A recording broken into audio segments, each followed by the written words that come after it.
안녕하세요, 한상기입니다. 오늘은 오너 시승기로 자동차 칼럼니스트 이동희 씨의 체어맨을 소개합니다. 안녕하세요. 네, 안녕하십니까. 이동입니다. 체어맨 이번에 구입하셨죠? 소개 좀 해주세요. 지난달에 무려 경북에까지 내려가서 가져왔고요. 2003년식이고, 그러니까 초기 1세대 체어맨의 마지막 버전입니다. 트림은 CM600S여서요. 3.2 직렬 6기통 엔진하고 5단 자동 변속기, 무려 벤츠제가 들어가 있는 그 차입니다. 얼마 주고 사셨어요? 200만 원대라고 얘기를 해드리죠. 그러니까 파워트레인하고 외관 쪽에 괜찮은 것만 보고 샀고요. 고칠 부분들은 뭐 여러 군데가 있었었는데 그런 것도 이제 하나씩 차근차근 수리하는 재미로 살고 있습니다. 티코도 갖고 계신데 체어맨을 또 구입하신 이유가 뭐예요? 티코는 저한테 추억이기도 하고 제 그 첫 차이기도 해서 갖고 있는데, 여하튼 걔를 갖고선 좀 이렇게 중장거리를 뛰기가 좀 힘들어요. 그러다 보니까 좀 중장거리를 갈 차가 필요했는데, 그런 면에서 체어맨을 구매를 했고요. 잠깐 역사를 말씀을 드리면은 항상 SUV만 만드던 쌍용이 어느 날 갑자기 이렇게 고급차를 만든다고 계획을 발표했죠. 그래서 나온 게 이게 체어맨이죠. 이 차가 이제 97년에 첫 차가 나왔거든요. 근데 그거 나오기 3년 전인 94년에 단종된 W124 E클래스, 그거의 셋시를 갖고 와서 이 차의 베이스를 만들고, 또 외장 디자인은 그때 당시에 벤츠에서 현역 디자이너로 있었던 사람이 디자인을 해서 나온 차가 이거죠. 그 당시만 해도 W124 플랫폼이 그렇게 옛날 플랫폼이 아니고 비교적 최근 플랫폼이었죠. 그렇죠. 예, 그러니까 그때 W124에서 W210 E클래스로 막 바뀌었을 때니까, 그 시대에 우리나라 차들이 현대 같은 경우도 미쓰비시에서 갖고 온 것도 있었고, 그런 거 생각해 보면은 그런 면에서 보면 굉장히 좀 최신차를 갖고 오지 않았었나, 그런 생각을 합니다. 그래서 굳이 표현을 하자면은 이게 E클래스를 갖고 S클래스만한 차를 만든 건데, 예전에 포드가 볼보 플랫폼 갖고 500 만든 것과 약간 좀 비슷한 그런 느낌이라고 할까요? 그때 당시에 사장님 차, 회장님 차, 뭐 차 이름도 체어맨이긴 합니다만 회장님 차로 쓰일 정도로 굉장히 좋았었고요. 그리고 요 차가 그 전에도 물론 다이너스티에도 리무진이 있었습니다만, 제대로 된 리무진이 나오면서 정말로 그 고급차 시장을 한번 이렇게 싹 휩쓴 적이 있었죠. 원래 이렇게 판매 수가 매장 수와 좀 비례하잖아요. 네. 그래서 에쿠스보다 처음에 잘 팔려갖고 맞아요. 좀 현대의 굴욕이다 이런 말도 있었죠. 네. 그리고 그때 당시 나왔던 에쿠스는 어쨌든 전륜구동 베이스였었고, 정통 후륜구동의 벤츠라고 하니까 그거 덕도 사실은 쌍용이 많이 봤죠. 체어맨은 그동안 부분 변경도 하고 풀체인지도 하면서 디자인이 몇 번 바뀌었는데, 처음에 나온 요 모델, 네. 이게 가장 예쁜 것 같아요. 맞아요. 그래서 2세대로, 그러니까 나중에는 체어맨 H로 팔렸던 뉴 체어맨 같은 경우도 라이트 모양이라든가 이런 것들이 좀 귀여운 형상으로 가면서 그게 되려 대형차에는 좀 안 어울리는 모습이 아니었었나, 그 생각이 좀 들 때도 있고요. 전면부 디자인은 심지어 W140 S클래스 하고 비슷했고, 또 C필러에서 내려가는 고라인하고 트렁크 쪽 라인도 되게 비슷해요. 그래서 부분적으로 보면은 뭔가 벤츠를 연상시키는 그런 디테일들이 꽤 있어요. 꽤 많이 있죠, 그 당시 것들은. 저 엠블렘은 바꾸신 건가요? 아니요, 이거 제가 중고차로 가져올 때부터 달려있었던 거였는데, 사실 저 엠블럼은 뉴 체어맨 거예요. 그러니까 이 후속 모델로 나왔던 거라, 그래서 외장에 그런 부분들이 한두 군데가 좀 있어요. 그러니까 그런 부분도 지금은 이제 복원하려고, 원상 복귀를 시키려고 준비 중에 있습니다. 이 차는 그릴의 면적 대비해서 헤드램프가 좀 큰 편인데, 헤드램프는 매트릭스 LED인가요? 아, 설마요. 이번에 헤드램프 운전석 쪽을 이제 교환을 했는데, 그걸 교환을 하면서 저걸 해보니까 하이빔은 H1 규격이고요, 로우빔은 H7 규격이더라고요. 그래서 오랜만에 할로겐 전구들을 봤죠. 확실히 이 차가 이거보다 좀 작은 차 플랫폼에서 그런지 전장에 비해서 전폭이 좁죠. 그래서 그렇죠. 앞에서 네. 보면은 생각보다 차가 그렇게 커 보이진 않습니다. 네, 길이를 늘린 쪽이라 W124에서, 그러다 보니까 이제 늘어난 길이만큼 폭을 늘리기는 되게 어려우니까 거기에서 차이가 좀 생기는 거죠. 그리고 특징 중에 하나가 이 싱글 와이퍼인데, 요즘에는 네, 그렇죠. 좀처럼 보기가 힘든 저런 방식이죠. 벤츠가 특허를 갖고 있으면서 사용했었던 거라 이것까지 체어맨에 쓰게 될 줄은 사실은 몰랐었던 게 맞죠. 이 싱글 와이퍼가 닦는 면적이 굉장히 넓어요. 그래서 네. 저거 암을 보시면 저게 약간 이렇게 늘어나는 방식인데, 네. 그래서 일반적인 그 트윈 암보다 유리 전체가 거의 다 닦이죠. 밑에 부분 조금 빼고는 거의 전체가 다 닦여요. 그러니까 중간에 있는 저 뭉치 부분에서 링크 구조로 돼 있어서 한번 이렇게 올라가면서 흙고 내려가는 방식이거든요. 그러니까 움직이는 거 보면 되게 신기합니다. 한번 보여주시죠. 아, 그럴까요? 체험에는 처음에 이 CN600S 하나만 있었죠. 이 600S가 3.2L 엔진. 그렇죠. 예. 나중에 2.8, 2.3 나왔죠. 네. 500S, 400S. 네. 앞에서 보면은 전장에 비해서 차가 좀 작게 보인다라고 말씀을 드렸는데 옆에서 보면은 확실히 대형차의 그런 느낌이 나죠. 벤츠의 디자인 자체가 대부분 쇼퍼 드리븐용으로 이끄기는 만들었거든요. 그러다 보니까 앞문보다 뒷문 짝이 훨씬 더 길고요. 그리고 창문의 면적을 봐도 운전석에 있는 앞쪽보다 뒤쪽이 훨씬 더 길죠. 그리고 이제 뒤쪽 유리가 긴 것도 긴 건데 저게 분할되는 그 쪽창이 없어요. 그러다 보니까 더 길게 보이는 게 있고, 벤츠 특유의 그 디자인이라고 할 수 있는 이 두꺼운 C필러가 지붕에서부터 내려와서 트렁크까지 이어지는 조 라인은 지금 봐도 되게 예쁘다고 생각이 들어요. 그리고 깨알같이 뒷문에도 저 체험이라고 또 새겨져 있죠. 엠블럼이 곳곳에 들어가 있어서 이게 고급차로서 되게 신경을 많이 쓴 것 같아요. 이 도어 그립만 하더라도 도어 그립 안에다가 저렇게 크롬 라인을 따로 들어가 있거든요. 저런 것들도 당시 고급차스러웠던 거죠. 그 당시에 체험에는 이게 투톤이 가장 많았던 것 같아요. 검정색이 제일 많이 팔렸고, 검정색들이 이런 투톤이어서 이 차가 제일 눈에 많이 띄죠. 그리고 이 차는 측면에서 보면은 앞에 오버행은 되게 짧은데 또 뒤는 되게 길어요. 그래서 뭔가 앞뒤 오버행의 비율이 약간 좀 어색한 게 아닌가. 그러니까 잡아 늘린 차라서 그래요, 어차피. 그러니까 1, 2,4도 이렇게 휠베이스가 길지 않았었거든요. 그래서 저 트렁크 그 리드가 되게 길고요. 맞아요. 저 트렁크 리드에서 범퍼로 떨어지는 게 굉장히 좀 직각으로 떨어집니다. 네, 절벽처럼. 수직으로 확 떨어지죠. 아까 저희 그 와이퍼에서 봤던 것처럼 본네트에 있는데도 살짝 올라가서 유리랑 만나고요. 트렁크 리드에 있는 부분도 윈도우랑 내려오면서 살짝 굽어져 있는 것들이 있어요. 저 선들이 요즘 차에서는 저렇게 뭐랄까요, 작고 귀여운 선들이 안 보이거든요. 그런 것들은 참 옛날 차답죠. 벤츠를 연상시키는 디테일이 몇 군데 있다고 그랬는데 테일램프가 그렇죠. 저게 예전에 S클래스에 쓰던 저기 홈이 파져 있어갖고 바람으로 먼지를 날려버린다 그런 디자인인데 이 차도 쓰였어요. 그래서 별별 것들을 다 갖다 썼다라는 생각이 사실은 들 때가 많습니다. 그리고 그때 당시에는 되게 좀 드물긴 했는데 어쨌든 후방 주차 보조 센서도 있고, 이 차는 머플러 위치도 약간 좀 특이합니다. 가장자리가 아니라 약간 좀 안쪽에 있어요. 가운데 있고, 그리고 원래 이게 그때 제가 들었던 얘기로는 운전석 쪽에 있잖아요. 뒷자리 오른쪽이 상석이기 때문에 거기랑 머플러를 좀 멀리 배치한 게 아닌가, 그 생각도 드는 거죠. 되게 허전한 게 있는 게 저 번호판 가운데 열쇠 꽂는 그 구멍 위쪽에 원래는 이렇게 동그랗게 돼 있는 쌍용차 엠블럼이 들어가요. 근데 이 차가 분명히 이 트렁크를 도색을 하면서 왼쪽에 있는 체어맨 엠블럼도 위치가 이상해요. 그리고 그 가운데 브랜드 엠블럼도 없어졌고, 타이어는 금호 센스고요. 좀 이렇게 쉽게 보기 힘든 그런 타이어고, 사이즈는 둘드로에 60R 16인데 이 사이즈도 사실 요즘에는 그렇게 많지 흔치 않은 그런 사이즈죠. 그래서 뭐 겸사겸사 뭐 다른 이유도 있습니다만 휠 타이어는 조만간 바꾸게 될 거라. 알로이 휠도 뭔가 되게 벤츠스러운 디자인이죠. 그렇죠. 벤츠스러운 데다가 크롬으로 돼서 반짝반짝반짝 하는 거가 있고요. 대신 이게 벤츠에 나오는 그런 흔히 말하는 떡판 휠들 중에서도 얘가 제일 세차하기가 편해요. 이 차는 보닛을 여는 것도 좀 특이하죠. 그렇죠. 일단 실내에서 당겨내는 거는 똑같고요. 그 다음에 여기다가 이제 손가락을 딱 집어넣으면 여기에 고리가 딱 잡혀요. 이 고리를 당겨서 들어 올리게 되어 있습니다. 그러면 직렬 6기통 3.1L 엔진이 딱 나오죠. 보시는 것처럼 직렬 6기통이 새로 배치가 되어 있고요. 이게 20년 전 차인 걸 생각을 하면은 그 엔진룸의 커버가 굉장히 좀 꼼꼼하게 되게 잘 덮여 있어요. 그래서 이게 벤츠 그때 당시 차들이 그랬던 것처럼 이쪽에 이제 ECU들 들어가 있어서 ECU 커버가 따로 있고요. 저쪽은 이제 퓨즈 박스랑 그런 것들이 따로 들어가서 저런 부분들을 엔진룸으로 그냥 오픈시켜 놓지 않고 덮었던 게 그때 당시에 벤츠에 그랬고요. 또 그때 당시 벤츠의 그 특이한 점 중에 하나가 이런 플라스틱 부품들을 그냥 네모나게 만드는 게 아니라 격자 무늬를 사실은 넣었어요. 엠보싱 같아요. 그래서 이 격자 무늬들이 사실은 벤츠 엔진에 되게 특징 같았던 거거든요. 그리고 이 엔진도 보시면은 아시겠지만 이렇게 은색에 블랙에 은색에 이런 식으로 되어 있는 것도 사실은 그대로 지금 마크만 없을 뿐이지 어디서 벤츠 마크라도 하나 갖다 붙여도 될 것 같은 그런 느낌이죠. 후드를 이렇게까지 여는 거는 일반적인 거고요. 요거보다 더 열립니다.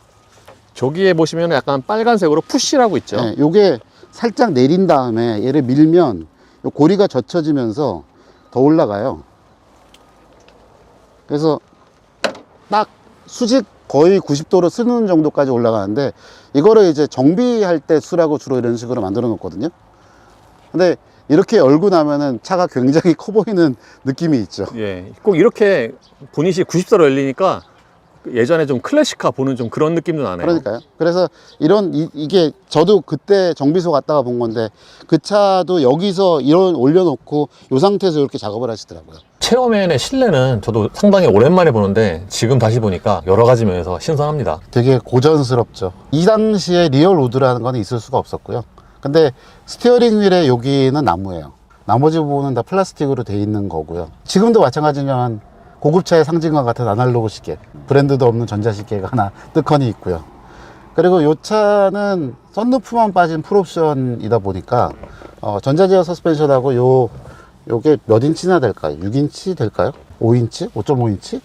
아무튼 모니터가 기본으로 들어가고 내비게이션도 기본이고 뒷 트렁크에는 10장짜리 CD 체인저, VCD 체인저가 들어가고요. 심지어 이제 TV도 모듈이 달려서 볼 수 있게 돼 있습니다. 근데 여하튼 TV 모듈은 지금 빠져 있었고 내비게이션 모듈도 고장이 난 상태라 작동은 안 되고요. 여하튼 오디오도 기본적인 오디오를 쓰려고 하는데 CD 체인저 걸어갖고 하는 것도 한두 번이지. 그래서 블루투스를 뒤쪽 TV 억스 단자에다 연결해서 블루투스 연결해서 스마트폰 음악을 잘 듣고 다니고 있습니다. 이게 보통 센터 패시아라고 불리는 부분에 저 상단에 시계가 있고요. 네. 그리고 비상등 버튼이 있고요. 네. 그 비상등 버튼이 좀 되게 누르기 쉬운 곳에 있네요. 네, 바로 운전석에서 제일 가까운 곳에 있어서 누르기가 굉장히 쉽고요. 시계 오른쪽에 있는 거가 요게 이제 ECS 전자제어 서스펜션의 노멀 모드하고 스포츠 모드를 변경하는 거의 스위치고요. 위에는 ASR인데 저게 안티 슬립 어쩌고일 거예요. 레귤레이션. 그래서 TCS죠. 지금 식으로 하면은. 트랙션 컨트롤을 켜고 끄는 버튼이 따로 붙어 있습니다. 그래서 그거 정도가 되고, 요거 밑으로 내려가면 얘가 이제 그 온도 조절 장치예요. 그래서 지금은 꺼져 있습니다만 이제 공조장치. 예. 공조장치의 온도를 높이고 낮추는 거를 요걸로 조절하고요. 그러니까 원래대로라면 여기 뭐 빨간색, 파란색이 있어야 되는데 그것도 없는 것도 신기하죠. 스크린은 스크린 온오프 버튼이에요. 그리고 이제 스크린 요거를 하면은 이제 밝기 조절 정도를 이제 매뉴얼로 할 수가 있고요. 예. 그리고 이게 여기 보면 이제 스크린 오프가 있죠. 예. 스크린은 꺼지고. 재밌는 거는 여기 보시면 인포메이션 버튼이 있는데 인포메이션 버튼을 눌러 들어가 보면 이야. 이런 것들이 있어요. 이게 진짜 컴퓨터인 거죠. 저거 나우누리 시절의 그 폰트 아닌가요? 나우들이 언제적 예. 나우들이야. 천리안 하이텔. 예. 그래서 뭐 달력도 제가 지금 달력이 있어요. 예. 야. 달력 있죠. 그래서 지금 제가 맞춰놓은 맞는 건가요? 예, 14일 제대로 맞춰 나오죠. 그리고 종료도 있어요. 예, 여기 보시면 전화번호부라든가 일정 관리 같은 것들이 전화번호부에 있고, 뭐가 있나요? 지금 전화번호부에 아무것도 없을 거예요. 예. 아무것도 안 넣어놓은 상태라 그렇고요. 그 다음에 기념일 같은 거 할 수 있고 제일 궁금한 게 저는 이거예요. 계산기가 왜 있냐는 거지. 왜냐하면은 이 당시만 해도 스마트폰이 없었어요. 그래서 이걸로 그렇죠. 다 하는 거예요. 네, 이걸로 그렇죠. 스마트폰 대신. 예, 그렇죠. 대박. 뒷자리에 앉은 사장님이 야 1 더하기 1 몇이냐 물어보면 운전사가 계산기를 눌러서 확인해 주는 거죠. 1 더하기 1이 얼마냐고 물어보지는 않았을 것 같은데. 맞습니다. 맞아요. 전자메모는 뭔가요? 여기도 들어가면 이제 예, 그래서 이거 그냥 글씨를 써갖고선 터치 스크린이니까. 이거 그거네요. 요즘 제네시스에 나오는 그 저기 필기 독일 차들의 그거 먼 후손이네요. 예. 후손이 아니라 선조네요. 그래서 이런 거 되고 그 다음에 여기 들어가 보면 이제 대박. 자기 진단 들어가 보면 대박.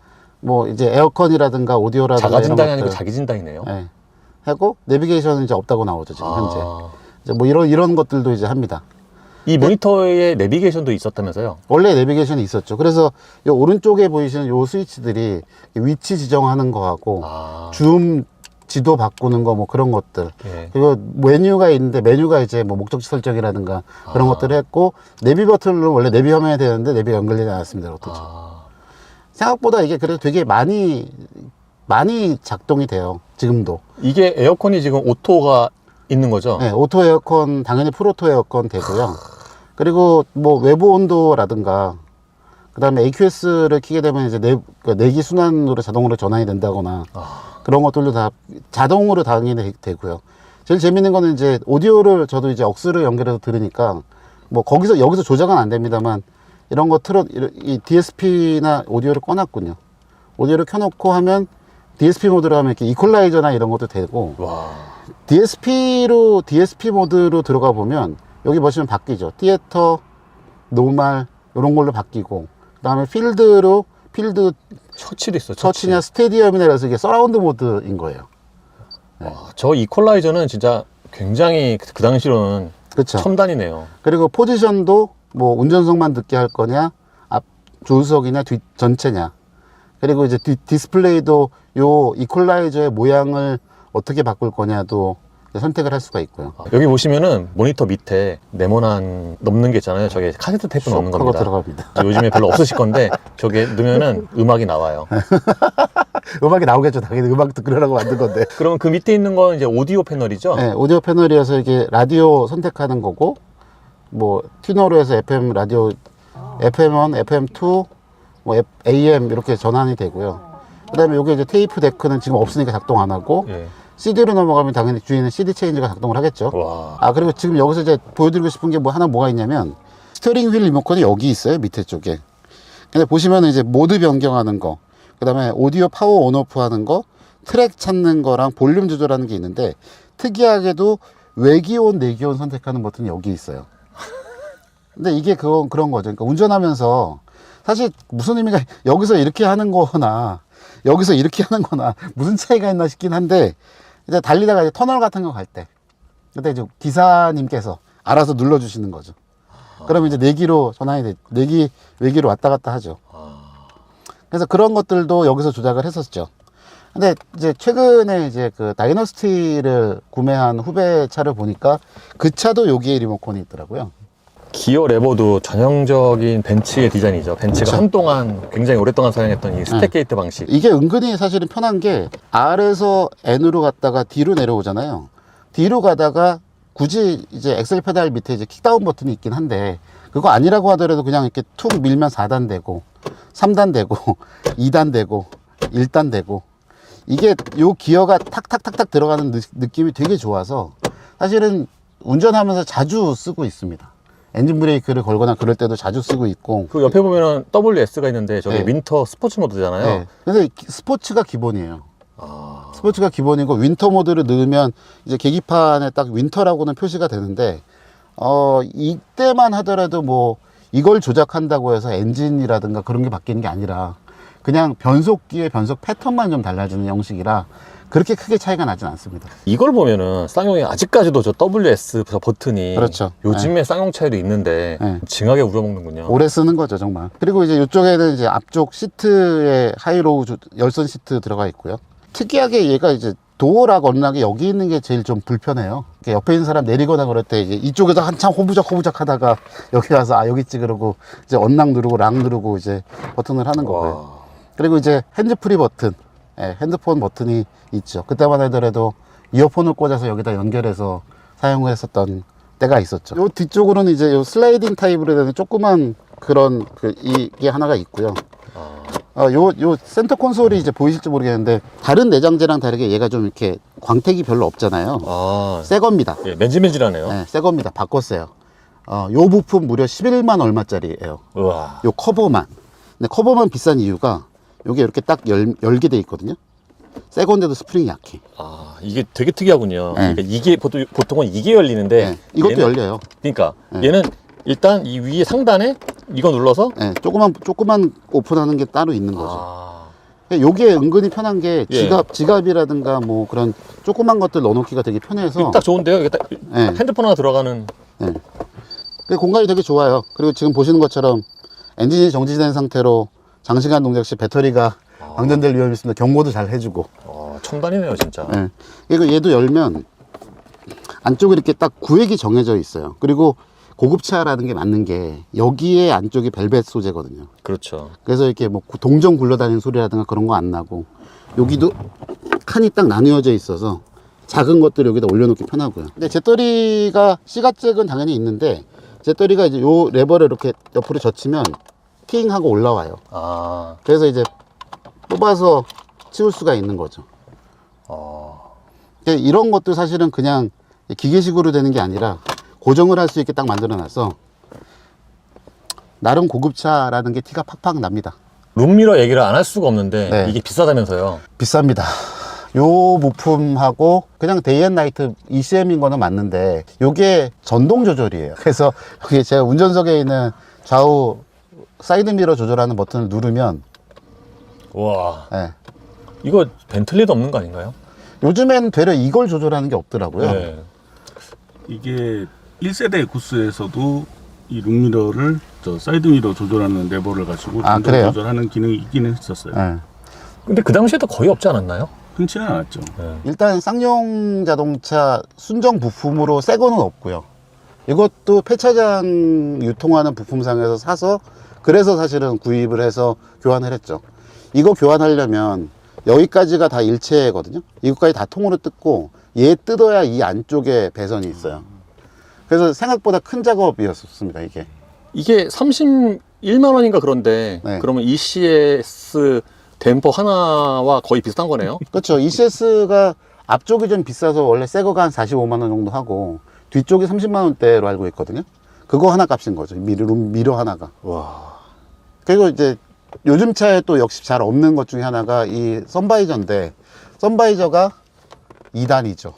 와, 그래서 빼서 옆으로 돌려서 옆쪽 맞고 그다음에 이거 내리면 앞쪽도 맞고 진짜 요즘엔 이렇게 2단이 거의 없죠. 2단인 거가 거의 없어졌죠. 지금 봤는데 그 당시 이제 체험엔 그 포지션 생각을 하면은 이 천장에 쓰여진 이 소재가 이게 직물은 아니고 네. 뭔가 약간 좀 부직포 같은 그런 느낌인데. 그렇죠. 예. 근데 여하튼 이게 천 비슷한 거라도 들어간 게 큰 거죠. 비닐이 아닌 게. 아, 비닐이 아닌 게 사실은 대단한 거니까. 그리고 여기 아까 얘기했었던 그 핸즈프리. 네, 핸즈프리 마이크까지. 그러니까 보면 시스템적으로 있을 거는 지금 다 있어요. 원래 있어야 될 것들은. 90년대 후반 기준은 정말 최첨단 기술들이 가득 들어가 있는 그런 그렇죠. 그렇죠. 운전대도 이게 사이즈가 굉장히 큽니다. 커요. 이거는 사실은 좀 불만이기는 해요. 스티어링 휠의 림이 되게 얇아요. 이걸 잡았을 때의 느낌은 되게 좋거든요. 약간 뭐랄까 옛날 미국 차들 탔을 때 그런 느낌? 얇은 림 있는 거? 마르디 핸들. 요것도 지금 사실은 교체를 할까 지금 생각 중이에요. 근데 과연 구할 수 있을까가 첫 번째. 왜냐하면 이 부분에 지금 가죽이나 이런 게 제일 많이 까지는 부분이라 요거는 바꿀 생각을 하고 있거든요. 운전대는 전동인가요? 네, 전동이죠. 우와. 전동 조절이 되는데 여기 전동 조절 못하가 지금 네. 상태가 별로 안 좋아서 원래는 이렇게 텔레스코픽도 되거든요. 근데 지금 나온 다음에 들어가진 않고 있어요, 얘가. 물론 이제 저는 개인적으로 운전대가 저한테 가까운 게 좋아서 어차피 당겨서 쓰긴 할 거지만 여기까지 나온 다음에 안 들어가고 있고요. 예, 계기판은 풀 디지털은 아니군요. 네. 뭘 얘기하는 거예요? 계기판 디자인은 몇 가지로 바뀌어요? 몇 가지로 바뀌는 게 아니라 일단 중요한 거는 시동 키를 한번 온을 해보겠습니다. 키 온을 하면 경고가 들어오죠. 그리고 가운데 보면 이제 안전벨트 경고등이 들어오는데 시동을 걸면 지금 보면은 가운데가 바뀌죠. 밑에가. 예. 예.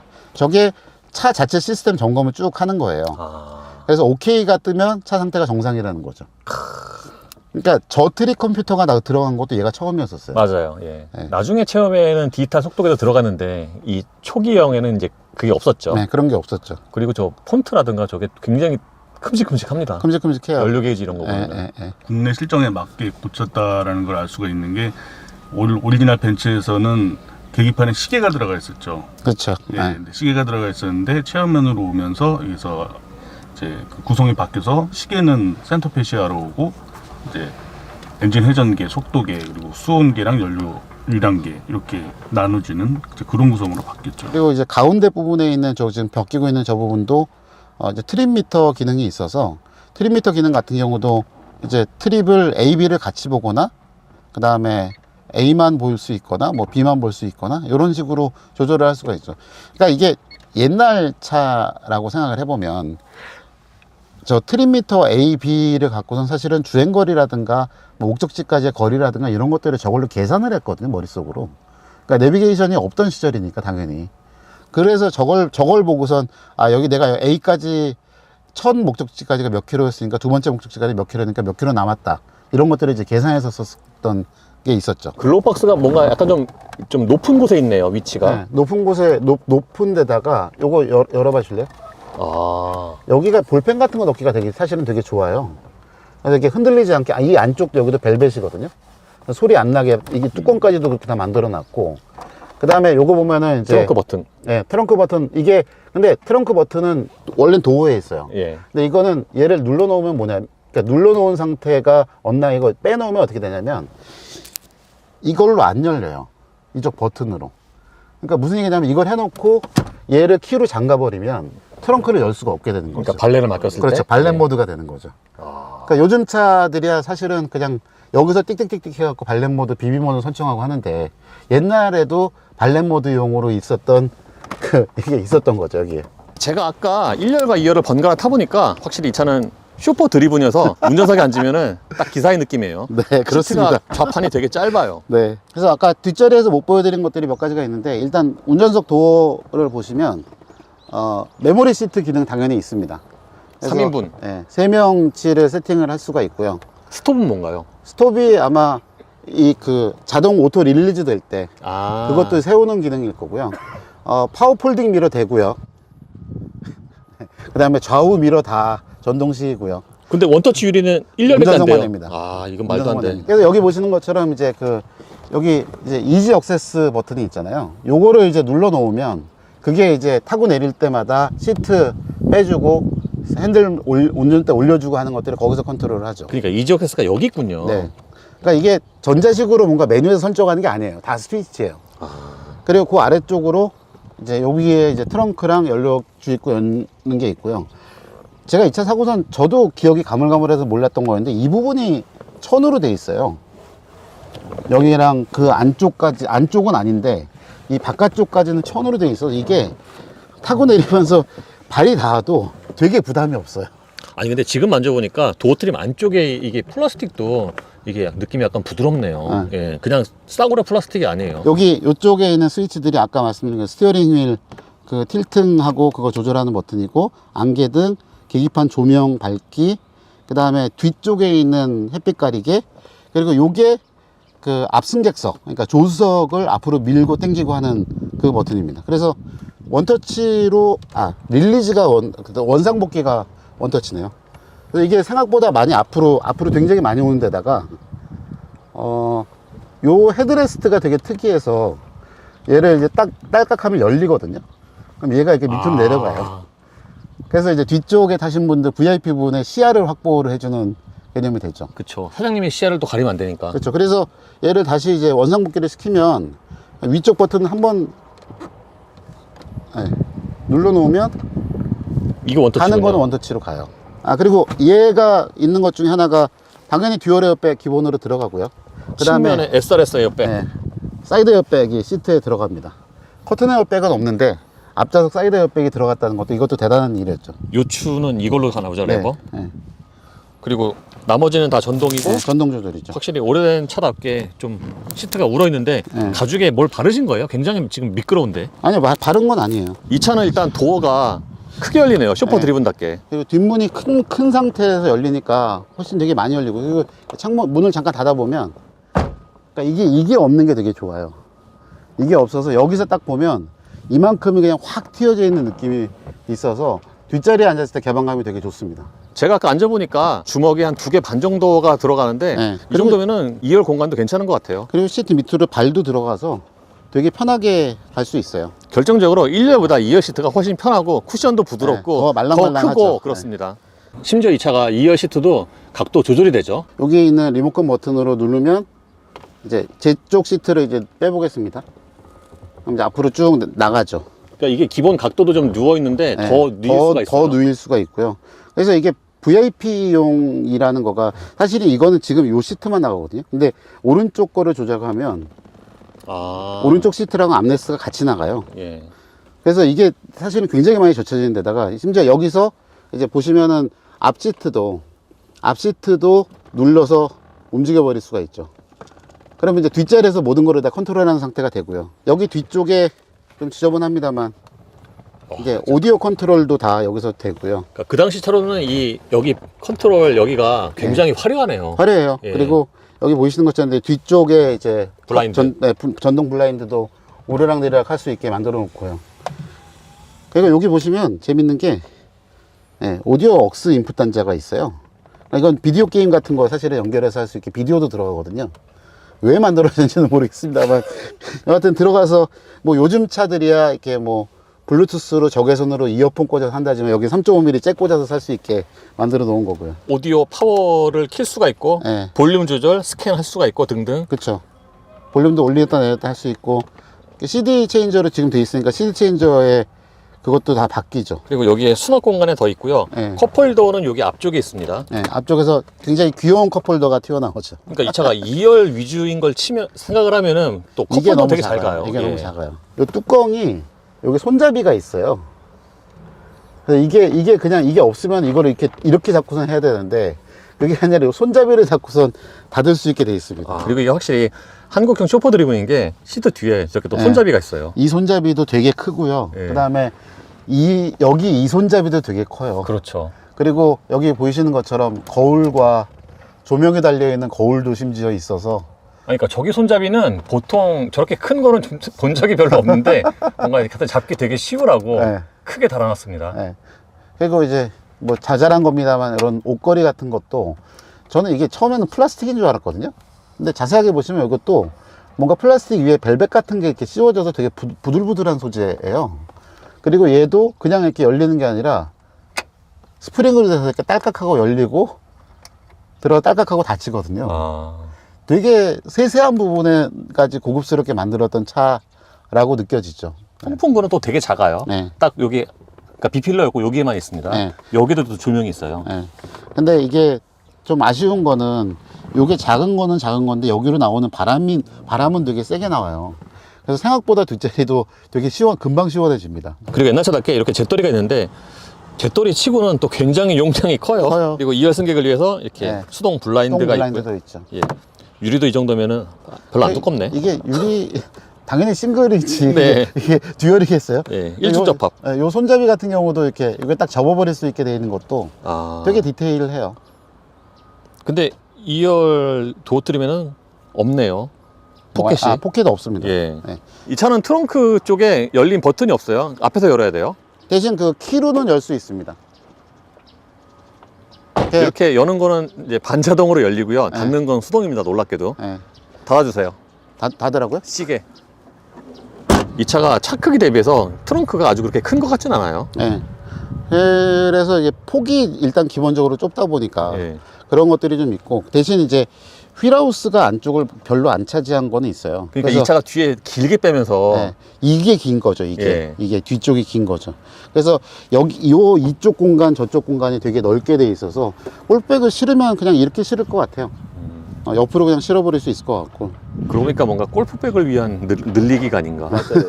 W1 투포 같은 경우에는 이 안쪽이 이렇게까지 그 속으로 깊이 안 들어가 있거든요. 체어맨 만들면서 이 부분까지 다 파내가지고 골프백 집어넣을 수 있게 공간을 만든 거죠. 바닥이 요 천도 있는데 요거가 공구함이에요. 공구함이 이렇게 빠져요.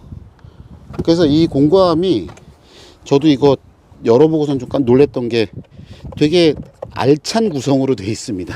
이거는 그야말로 이제 스패너랑 이런 것들만 딱 들어가 있고 그 휠 잭은 그러니까 차 들어올리는 잭은 따로 고정이 되어 있어요. 스페어 타이어 있는 쪽에. 지금 제가 못 구하고 있는 게 요거거든요. 여기 들어간 삼각대. 예. 그 벤츠 특유의 벤츠들 요즘 차들도 그렇잖아요. 트렁크 열면 바로 삼각대 보일 수 있게 해놓은 건데 요거는 지금껏 타고도 호환이 되려나? 그 생각을 좀 하고 있죠. 요거까지 달면 딱 이제 원래 있어야 될 부품들은 다 있는 셈이 되니까 부품 구하는 게 일입니다. 예, 지금은 에어컨 끈 상태인데 생각보다 지금 2열에 타서 듣기에는 꽤 조용해요. 어떠세요? 엔진 소리 괜찮아요. 그래서 이게 여하튼 6기통이라 진동도 확실히 덜하고 그 소리 자체가 이렇게 질이 나쁜 소리가 아니에요. 타는 데 있어서 되게 편하고요. 근데 이게 이제 얘도 이제 엑셀을 밟고 이제 뭐 회전수가 5,000 넘어가는 시점서부터는 소리가 좀 많이 확 달라지는 편이라 그렇습니다. 그리고 2열에 탔을 때도 정차 시에 진동이 그렇게 많지가 않네요. 네. 바닥으로 약간 좀 있긴 한데 생각보다 진동이 괜찮은 편이에요. 그러니까 이게 제 생각으로는 분명히 엔진 마운트라든가 변속기 마운트라든가 그런 부품들을 안 갈았을 거거든요. 그러니까 그걸 갈면은 사실은 이거보다 진동이 더 줄 수도 있죠. 에어컨 키면 어떨까요? 해볼까요? 근데 에어컨을 킨 거랑은 사실은 예, 에어컨 켜도 뭐 네. 진동이 늘어나고 그런 건 없네요. 예, 이게 어쨌든 배기량이 3200cc다 보니 이거 정도 킨 거 갖고는 그렇게 큰 차이는 없죠. 유청희 씨는 이번에 처음 타시나요? 저는 초기 체험에는 지금 처음 탑니다. 이 차를 말씀하시는 건가요? 예. 이 차는 몇 번, 그 사이에 한 2번 정도 타봤고요. 그전에도 저희 처남이 이 차를 갖고 있었어서 좀 잠깐 몰아본 적도 있고 그렇습니다. 운전 감각은 어떠세요? 한 달 정도 되셨잖아요? 한 달 정도 됐죠. 예, 어떠세요? 그냥 무난하고 편안하고 그래요. 근데 이제 되게 낯설게 느껴지는 것들은 주로 뭐가 있냐면, 일단 스티어링 휠이 큰 거가 가장 크고요. 느낌상.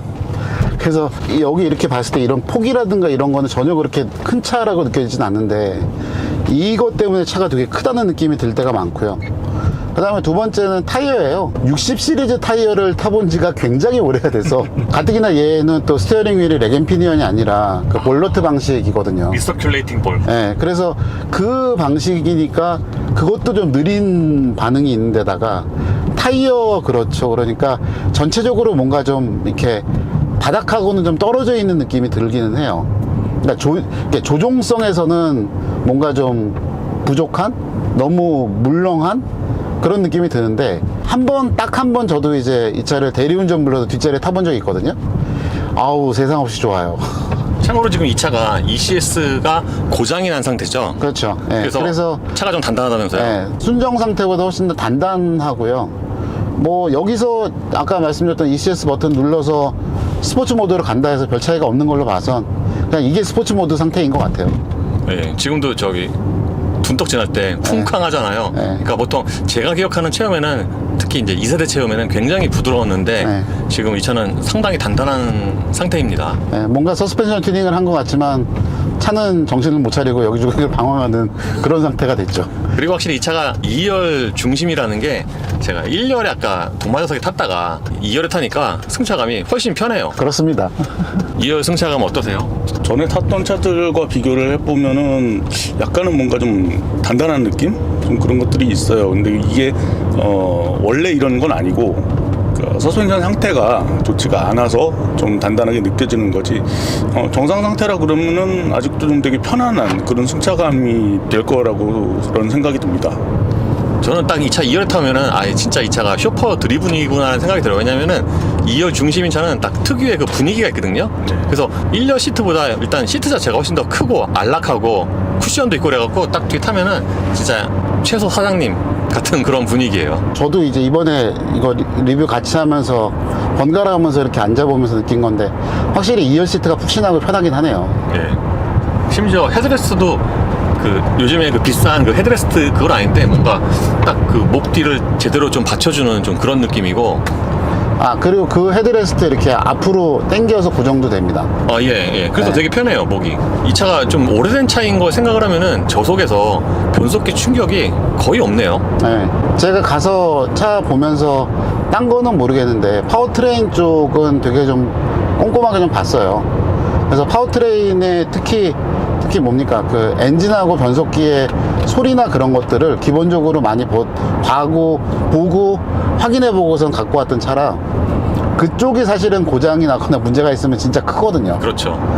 그러니까 그거 하나 보고 샀다고 생각해도 사실은 과언은 아닙니다. 근데 사실 벤츠의 5단 변속기가 특히 이 차에 쓰일 당시에는 거의 끝물, 숙성이 될 대로 된 그런 상태여서 어떻게 보면 당연한 걸 수도 있고요. 그리고 지금 아까 이제 ECS가 상태가 안 좋은 것도 있긴 한데, 얼마 전에 이제 차 수리한다고 엔진룸을 열고선 봤더니 서스펜션 마운트 쪽에 있는 고무들이나 그런 것들이 다 그냥 돌이에요. 그것도 갈라져 있는 돌. 그래서 경화됐군요. 네. 그래서 그런 부분들도 어떻게 보면 노면 충격이 올라오면 바로 처리를 해줘야 되는 부분인데, 지금 아까 얘기하신 것처럼 이렇게 그런 턱 같은 것처럼 탁 하고 치는 느낌이 사실은 그런 데서 흡수를 해줘야 되거든요. 안 돼요. 근데 생각보다 방음 괜찮아요. 이게 유리가 1중접합이고 그렇게 두껍지 않은데, 지금처럼 한 80 정도로 주행을 할 때 밖에 소음이 그렇게 생각보다 많이 들어오지 않습니다. 바람 소리는 정말로 속도에 비례해서 커지긴 하는데, 제가 느껴본 거는 한 120, 130km 정도를 넘어가면서부터는 확실히 커지기는 해요. 근데 외부 소음이 차단이 그렇게 나쁘지 나쁘진 않습니다. 않아요. 예. 나쁘지 오래된 않습니다. 차 치고는. 진짜 이 차 사고선 뒷자리에 사람들을 태우고선 운전해본 건 처음인데 차가 훨씬 안정감이 있네요. 근데 보통 이렇게 사람이 한 명, 두 명 타면은 좀 승차감이 더 좋아진다거나 네, 안정감이 생기는 경우가 많죠. 네. 그래서 다음 주쯤 돼서 서스펜션 쪽 튜닝을 하게 되면은 훨씬 더 좋아지지 않을까 생각을 합니다. 그때 저것도 다 같이 교환을 할 거거든요. 경화된 부품들도. 엔진 성능 어떤가요?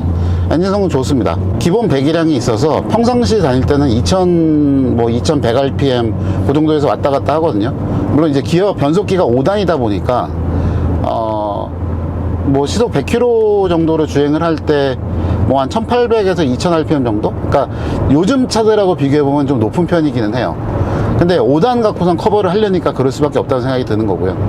근데 그런 면에서 보면은 이게 3200cc 자연흡기 엔진 치고는 꽤 저속에서도 토크가 좋구나 그 생각이 드는 거죠. 지금 이 차도 가벼운 차는 아닌데 제가 기억하기로는 2톤 정도 되거든요. 근데 그 무게를 220마력 자연흡기 엔진이 끌고 가는데 꽤 여유가 있어요. 꽤 여유가 있어서 그냥 이거 진짜 그냥 일상적으로 타기도 편하다 그 생각을 계속 하고 있죠.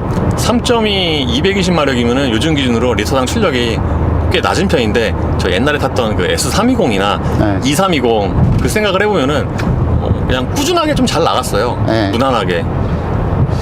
그리고 뭐 그때 당시에도 S클래스나 그런 차들을 기준으로 할 때 특히 E클래스에 320 올라가면은 걔들은 그냥 최고 속도 250km 였었거든요. 그때 당시에도. 그 당시에 2320이면은 뭔가 좀 고성능 차 같은 그렇죠. 느낌도 고성능이었죠. 있었죠. 네. 예. 일단 그 시절에는 200마력이 넘어가면은 뭔가 고성능이네 뭐 그런 느낌이었으니까. 네. 6기통 엔진이 들어갔다라는 것만 해도 사실 그 시절에는 되게 고급차라는 걸 인정을 받을 수 있는 정도의 스펙이었으니까요. 그 시절에 일단 6기통 자체가 별로 없어요. 네. 그리고 그러니까 그 시절을 건너서 90년대가 아니라 이제 80년대나 그쪽으로 넘어가면 6기통 차들의 세금이 엄청나게 비싸던 시절이 있었죠. 네. 근데 생각보다 승차감이 좋네요. 네. 오히려 이렇게 좀 속도가 높아지니까 90 정도로 크루징하니까 더 편한 것 같아요. 뒤에가. 웃기는 얘기로 그러니까 저도 이 차를 갖고 올라오면서 느껴봤던 거였는데 100에서 130km 사이 정도 속도 영역대가 제일 편해요. 제일 무난하고. 역시 고속도로에서는 벤츠가 왕이죠. 여기가 콘크리트인데 여기가 이제 노면소음이 좀 많잖아요. 네. 근데 이 정도면 저는 양호하다 생각합니다. 이 정도면. 오래된 차 치고. 네, 그리고 아까 왜 저희 그 얘기했었던 거 타이어가 종류가 뭔지 모르는 그 뭐 센스라는 제품이 들어가 있잖아요. 예, 트레드웨어 520. 그래서 저는 이제 휠 타이어를 바꾸게 되면 완전히 UHP로 갈 거라 사실 요 휠 타이어를 그대로 빼놓고 그냥 그 윈터 대용으로 쓸 생각이에요. 그래서 겨울에는 요거 그대로 끼고 다니고 그리고 이제 봄, 여름, 가을에는 그 타이어 쓰고 그런 생각을 하고 있는 거죠. 진짜 이 뒤에서 그 손잡이 잡으니까 되게 든든하네요. 이게 손잡이가 크다 보니까 네. 그냥 막 이렇게 대충 아무데나 넣어도 이렇게 딱 잡혀요. 네. 예. 야, 진짜 든든하네요, 아주 그냥. 그 위쪽 손잡이 큰 게 그게 되게 좋더라니까요. 예. 이게 특히 이제 어르신들이 좋아할 것 같은데요. 네. 그리고 이게 뭐 손잡이가 접히는 것도 아니고 그냥 바로 고정되어 있는 상태로 딱 돼 있으니까 그러고 보니까 사이즈가 거의 이 앞좌석 등받이에 있는 거하고 그러네. 거의 같은 것 같아요. 그러네요. 진짜 이거 거의 비슷한데요. 색깔만 다르고 네. 같은 거를 쓰는 것 같은 느낌이 드네요. 코너는 어떤가요? 에, 저기 좀만 가시면 이제 코너가 나오는데 내리막 코너가. 그거를 제대로 해보지 않았습니다. 그러니까 뭐 가져와서 나름 달려보려고 하다가 아까 말씀드렸던 그 60 시리즈 타이어의 무서움과 이 타이어로는 안 하시는 게. 심지어 얘 가져와서 저 앞쪽 로우암하고 뒤쪽 스테빌라이저 링크는 교환한 거예요. 기본적인 정비는 그거 하고 그 다음에 흔히 말하는 겉벨트, 얘도 원벨트니까 그 펜벨트 쪽 그거는 교환을 했거든요. 완전히 기본 정비만 해놓고 있는 상태예요. 이거 진짜로 농담이 아니라 혼자 타고 다닐 때보다 승차감이 훨씬 좋은데요. 지분 시공도 그래요. 저번에 사촌 동생이 저기 옆에 걔가 좀 등치가 있잖아요. 옆에 타고 그 용인에서 AMG 끝나고 오는데 갑자기 승차감이 좋아지는 거예요. 걔가 타니까. 걔가 무겁잖아요. 옆에 그렇게 좀 무거운 사람 타니까 갑자기 승차감이 좋아져갖고 야 역시 무게가 좀 실려야 되는구나. 그 로어암 달고 어쩌고 하면서 얼라이먼트를 맞추기는 했었던 거라 차가 이제 똑바로는 가는데 타이어 때문에 무서워서 뭘 못하고 있다는 거죠, 기본적으로. 이게 차가 그렇게 많이 기울어지는 것 같지 않은데 지금 이게 시트 가죽이 되게 미끄러워갖고요. 몸이 막 저기 시트 안에서 노네요 좀. 쿠션도 약간 좀 이게 풍성한 편이라서 몸을 잡아주는 느낌이 별로 없어요. 어쨌든 편안한 거는 사실입니다. 네, 편안한 건 값. 슈퍼 드리븐인 차는 진짜 딱 앞에 타면은 뭔가 그 특유의 그런 분위기가 있는데 네. 이 차가 딱 그런 것 같아요. 심지어 뒷자리에 앉아서도 저 앞에 보닛 위에 있는 저 엠블럼이 보이네요. 아 그러네 진짜. 이게 기본적으로 이어 시트가 조금 높거든요. 그래서 조금만 이렇게 엉덩이 붙이면은 저 앞에 보니 엠블렘이 보여요.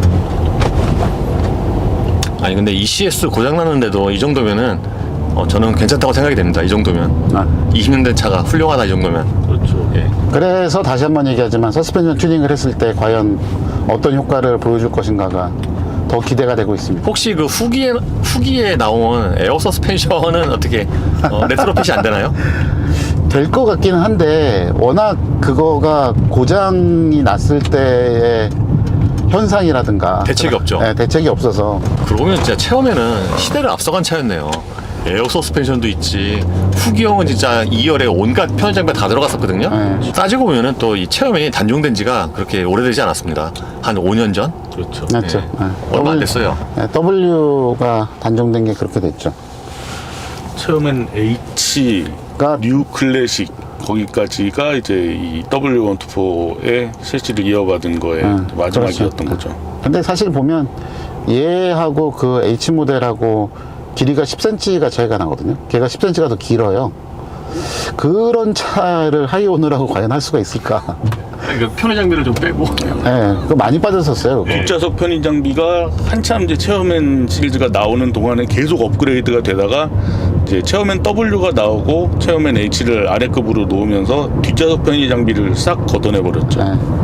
그래서 나름 그게 쌍용이 이제 여러 가지로 좀 많이 팔아보려고 베리에이션을 넓힌 건데 그게 뭔가 좀 차 급을 약간 좀 낮추는 것 같은 좀 그런 느낌도 있었고. 원래대로 하면은 얘 말고 이거보다 작은 사이즈의 후륜구동차가 나왔어야 되는 게 정상인데. 나온다고 했었잖아 사실. 네, 그리고 그게 안 나온 게 문제였던 거죠. 엔진 소리가 괜찮은데요? 이게 5천, 4천, 5천 넘어갔을 때 소리가 괜찮아서 그 난 처음에 타보면서 이것 때문에 놀랐다니까. 고속으로 이만큼 가고 있는데 속도 올라가는 게 별로 안 떨어져. 좀 전에 급가속 해보니까 고회전 써보니까 엔진 소리가 괜찮네요 아직까지. 네. 네, 쌩쌩합니다. 변속도 상당히 그 토크가 치는데도 비교적 부드럽게 아주 매끄럽게 잘 변속이 이루어지고요. 저는 고회전까지 치면은 좀 이렇게 탁 하고 튈 줄 알았거든요. 안 튀네요. 네, 안 튀어요. 되게 부드럽게 변속돼요. 약간 고속으로 올라가니까는 차체 뒤쪽이 약간 좀 노는 것 같은 느낌이 살짝 들기는 하는데 그래도 편안한 승차감은 어느 정도 유지가 되는 그런 느낌입니다. 그러니까 이게 아까 말씀드린 대로 ECS가 고장난 것도 있고 그 댐퍼가 한 두세 개 정도는 이제 오일이 비치는 상태예요. 그러니까 그것 때문에 이게 고속에서 아무래도 안정감이 좀 덜하지 않나 생각이 들지요. 아까 좀 높은 속도에서는 고속에서 직진성이 약간 떨어지는 것 같아요. 네. 파워트레인 상태가 좋기 때문에 서스펜션만 손보게 되면은 진짜 이 원래 처음 출고됐을 때만큼은 아니더라도 진짜 그 편안한 슈퍼 드리븐카의 어떤 승차감들이 다시 살아날 것 같은 그런 느낌이 많이 듭니다. 그러니까 왜 그 미국에서 보면 배배기량에 좀 차체 낮추고 그런 걸로 해서 슬리퍼라고 부르는 차들 있잖아요. 그냥 코너 신경 안 쓰고 직선에서 세게 쏘고 가는 것들, 급가속만 딱 즐기고 하는 것들. 전 그런 느낌이 되면 좋을 것 같다는 생각을 해요, 얘는. 그러니까 애당초 휠베이스도 길고, 차도 길고 한 차니까 얘를 갖고선 뭔가 이렇게 빠른 핸들링, 날쌘 핸들링 그런 거를 바라는 것 자체가 이상한 거고. 근데 체어맨 중에서는 이 초기 모델이 가장 핸들링이 좋을걸요? 2세대 신형은 나오고서 저 그때 되게 실망한 게 와 진짜 조향 느낌이 진짜 되게 흐물텅물텅했어요. 감각이 하나도 없었어요. 그래서 되게 그때 놀랬었는데 체험형 중에서 아마 이 차가 핸들링은 제일 좋을 것 같아요. 그래서 제일 편하게 타면서 플러스로 할 수 있는 방법이 서스펜션 튜닝입니다. 계속 지금 얘기를 드리고 있지만 저는 할 거예요. 하고 싶어요. 이 차는 앞바퀴 끝까지 돌려보면은 왜 그런 거 있잖아요. 벤츠 특유의 그 캠버 많이 캠버 주는, 차 많이 기울어진. 들어가면서. 예. 어차피 한 번에는 안 될 것 같고요. 예. 그러니까 이 차도 뭔가 그 대형차 돌아가겠는데? 치고는 돌아가네? 돌아가네. 돌아가네 여기? 아니 그래서 이거 이게 리오일 조향인가요? 아니 그래서 이게 저희가 되게 좁은데. 제가 그 동네에 집을 가려면은 유턴을 해서 이렇게 들어가야 되는데 유턴을 하는 데에서 진짜 여러 차들을 갖고는 돌아봤거든요. 얘가 굉장히 짧아요. 예. 굉장히 짧아요. 그래서 그 2차로 도로, 그러니까 2차로 도로를 한 번에 어디 걸리지 않고 한 번에 휙 하고 돌아가는 거를 되려 앞바퀴 굴림 차들은 한 번 섰다가 가야 되는 거를 저는 한 번에 가는 경우도 많았었거든요. 어쨌든 저번에 티코에 이어서 오늘도 체험맨으로 출연해 주셔서 감사드리고요. 앞으로도 즐거운 카라이프 하시기 바라겠습니다. 네, 불러주셔서 감사합니다. 감사합니다. 유창희 씨도 오늘 나와주셔서 감사합니다. 네, 고맙습니다.